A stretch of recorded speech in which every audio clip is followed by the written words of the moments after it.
Sir, saan po ba dyan yung 32K? Okay ba siya pang laro? Isa. So 32,000 mo, ito pwede. Actually, sa panlaro, may recommend pwede na Nova, CRS, Reason, Justice. So ang dami mo palang choices. Kasi yung ano yun, ang kagandahan lang nung nabanggit, Nova, Reason, Justice, CRS, mga full promo. Patulad nitong isa, itong black na to, ito pwede dito kasi 33,800 lang naman siya eh.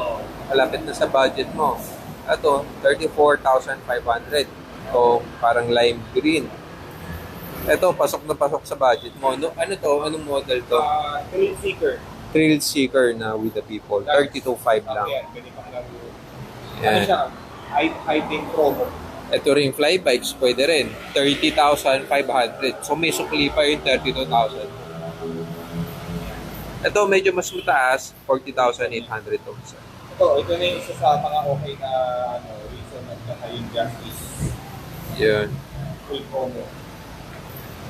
76,000 na custom build.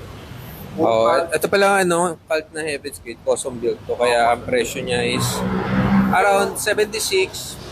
Pero kung susumahin mo, Kung mapupuo ka, palo ka mahina 90. so nakatipid ka pa rin ng mga 15 to 20K para sa build na to. Kasi solid build na siya. Support, investment, yan. Tapos na manibela.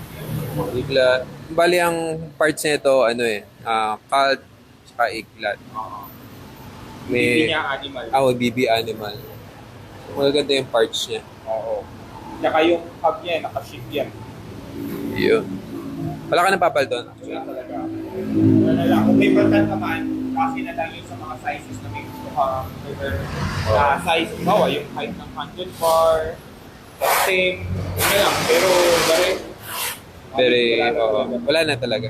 Yan na, gagamitin na lang. yun na lang ang patingin kung papalit.